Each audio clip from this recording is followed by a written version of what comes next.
Okay, welcome everybody, and welcome to my next how-to. This is, I think, like a second episode or second type of the episode. It will be use of a shift first, and shift Dota is based. This Dota 2 is based on the strategy environment of Warcraft 3 or Starcraft, these things, and they have the move button, which is M. They have attack button, which is A. They have hold and S.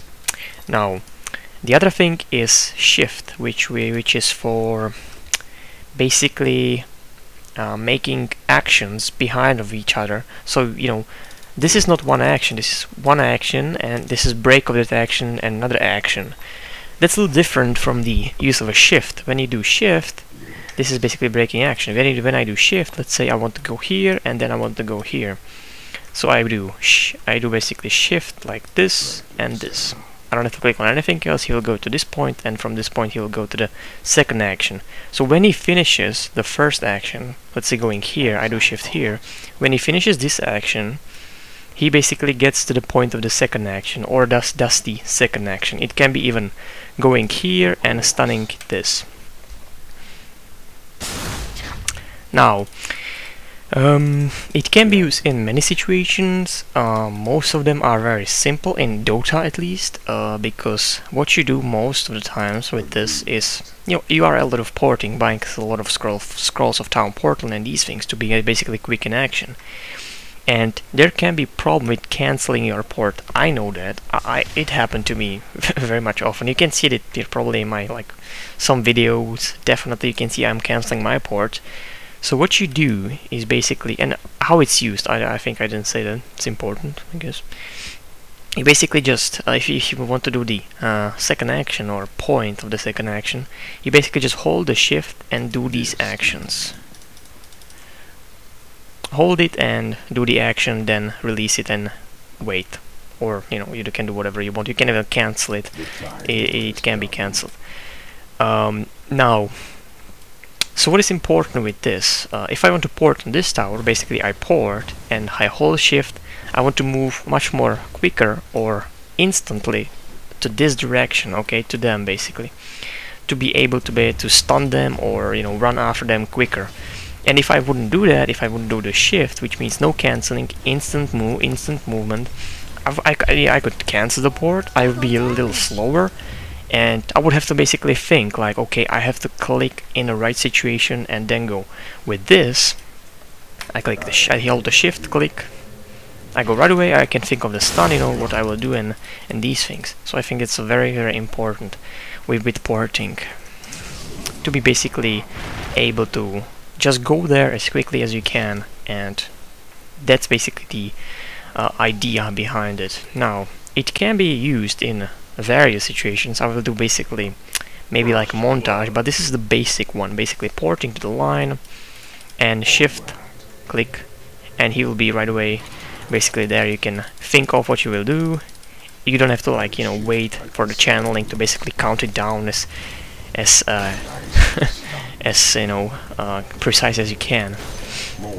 Now the other use with actually Chrysalis, I'm doing this, I will basically do, after this I will do like a collection of situations with the use of a shift, what I can think of, but this with the Chrysalis is, I think, real good example of how shift works. So let me just make it quicker.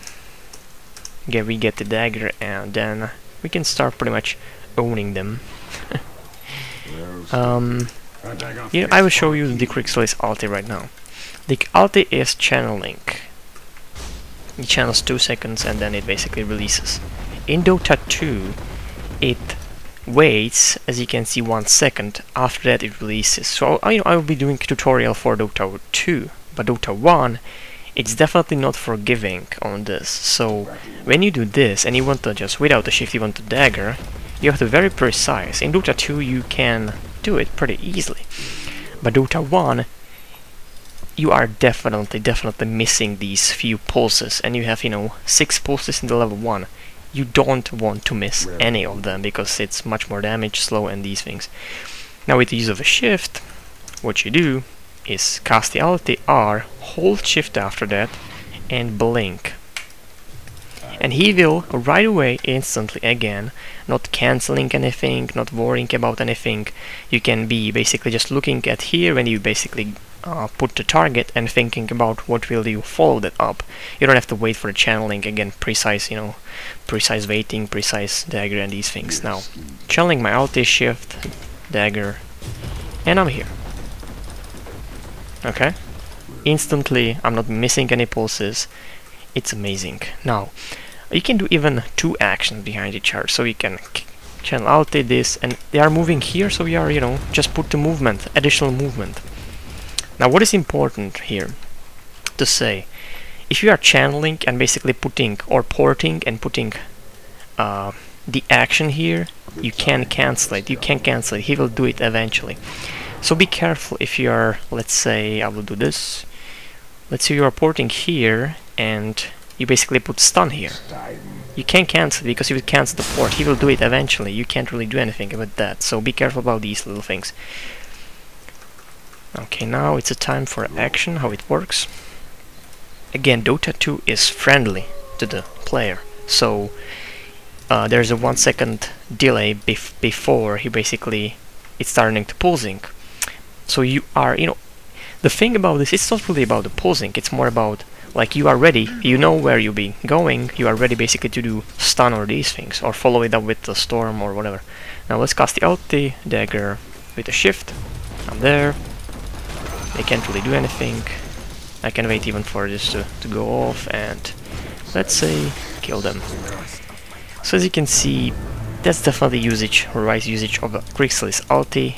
You can do it in Dota 2 right now, like waiting, but then again you need to follow that channeling. You are watching this rather than watching action with the use of a shift, basically putting the second action there. You can very much just watching him what he's doing. You can even stun him so he doesn't turn, and that's it. So this is a simple use of a shift. You can use it in many situations. I'll be showing you them very maybe compilation of Crixlis, maybe other heroes that I will think of. And one more thing until I will go to the next thing, which is you will see. It doesn't have any like a flag or anything. In a normal strategy like Warcraft and Starcraft, it has flags. So basically if you do the shift, it will be a little flag so you can see where you're porting. In Dota 2 it's not implemented yet. It's Dota 1 it's there, so just think of that. You won't be seeing, but just remember where you actually put that that thing. So that's it, and I hope it was useful. And there's the compilation. Alright, we are in Dota 1. I just wanted to show you the flag that is like a next action. So I'm moving, next action, maybe bro strike, next action, move, and go back. So we get this bro strike, move here, you should move here, never mind. But this is basically the flag that will be implemented. It's in Dota 2, so you basically know what you are doing like a next action. Now, the epicenter, as I just wanted to show you that it's not that forgiving as it is in Dota 2, because in Dota 2 you can cast it. There's that 1 second delay, which is actually pretty much a lot. But now in Dota 1, the epicenter, let me just get rid of them. Now the epicenter is, I think I got. Now what you do, you cast the epicenter again with the shift. So did you see that? Did you see how the pulse was there immediately? So that's the thing about Dota 2, which is not actually, Dota 1 or Warcraft 3 engine. It's not, you can definitely see that Dota 2 they are trying to make it much more user friendly, which is fine for me. But you could see that there's absolutely zero delay, so you could see, oh, it's Dota 2, it's different. You don't have to do it like that. Well, I would still do it, and I definitely am doing it with the Crixlis and these guys. But definitely in Dota 1 it was basically you have to do it, so that's why I'm showing you maybe the Crixlis that much, because he's a perfect example of the shift and of basically how Dota 1 and Dota 2 work. Okay. Okay, this is a little compilation of maybe 3-4 situations. I'm casting ulti as a Grixis, again with the use of a shift. Now I could, before the tiny stun, I could follow it up with a stun right away because I'm focusing on the action and not when the channeling will be up, when I'll be daggering. This next action is actually Patch, and as you know, Patch's ulti is channeling, so sometimes it's good to when I'm hooking, let's say Windrunner, she's got Windrun, so I'm eating her, I'm putting the next action to move, so I'm moving with her and basically still slowing her. Without that, there's a chance of cancelling your ulti or moving too slow. Now you can predict the movement, so you are eating him rods and basically shift when you are predicting his movement, and then you can basically go not cancelling your ulti, not moving too slow, basically instantly after the ulti finishes, the hero moves to that direction, and you basically can rot the guy, slow him as much as you can. So that was a little use of the rots, and not rots, the use of a shift. I think it's a very simple but very useful tool in Dota, or any other strategy for that matter. Alright, so see you in the next one, which will be tower aggro. Very easy one, very simple one.